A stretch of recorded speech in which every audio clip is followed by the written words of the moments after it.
Hey dudes, I'm Hilah, and today on Hilah Cooking, we're making a special fall dessert with lots of different apples. Top it with a crunchy topping with oatmeal and nuts and brown sugar and butter, and it's so good, and it's so easy. Yeah, apple crisp, it's easy. It's easier than a pie. Oh, hey.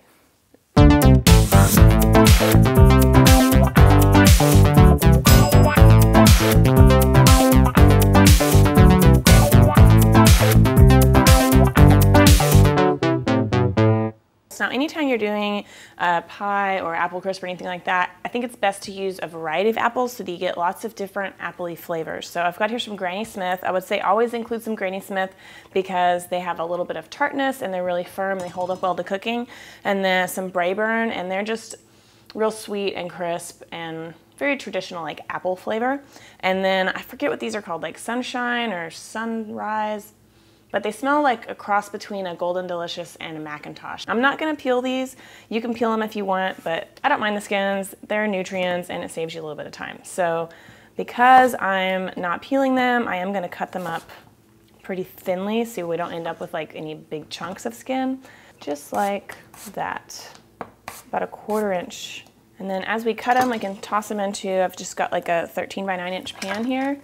Just kinda spread them out. Mix them up. And this is a great use for like slightly bruised apples as well. So you don't have to always have the finest looking specimens. Awesome. I'm just gonna keep cutting these up, and I'll just let you know when I'm done, okay? Don't just let me do all the work. Please, just sit back, enjoy yourself. Now to keep the apples from turning brown and oxidizing, we're gonna just squeeze a little bit of lemon juice over them.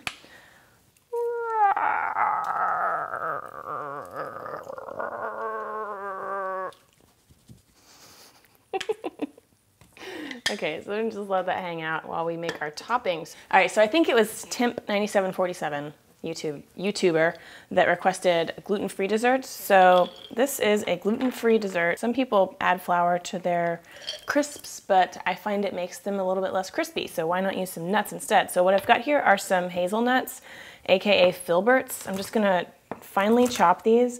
And these are what they use to make Nutella. If you've never had one, they're similar in flavor to a Brazil nut, I think.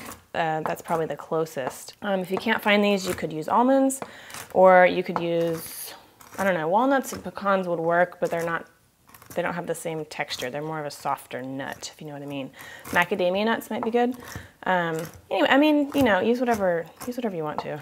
Boop, boop, boop, boop, boop, boop, boop, boop, boop, boop, boop, boop, boop. That looks good. They're not trying to escape, so I wanted about 1/2 cup. I got a little more than that. It's okay, we can have more, not the end of the world. All right, the rest of our topping ingredients here, I've got some rolled oats, and these are not quick oats. They're the old-fashioned oats that cook in 5 minutes or whatever.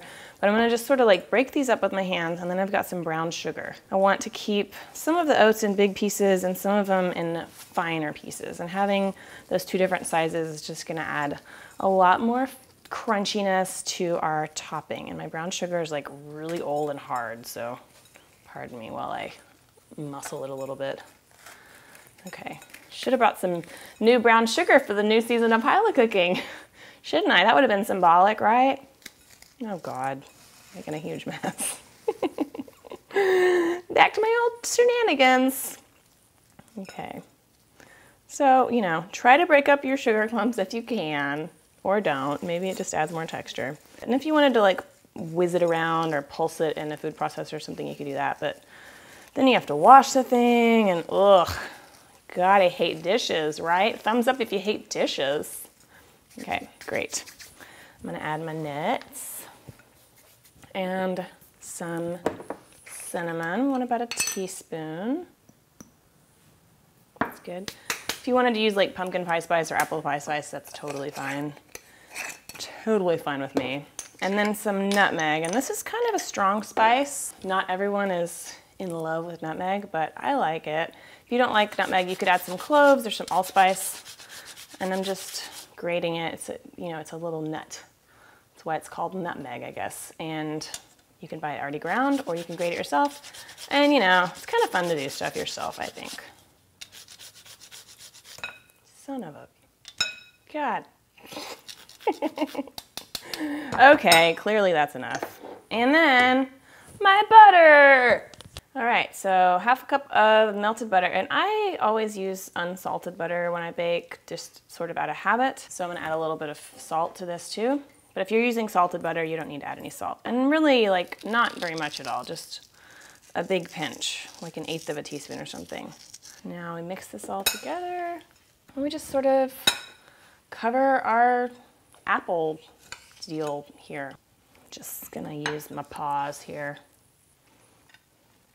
That's why God gave them to me, right? Awesome.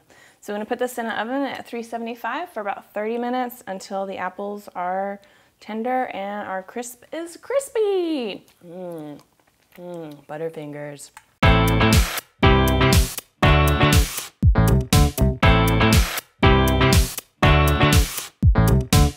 All right, it's cooked. It's been cooling here for maybe 15 minutes. So you can serve this as is, but you can also serve it with some ice cream on top or some whipped cream or even some sour cream if you're using really sweet apples.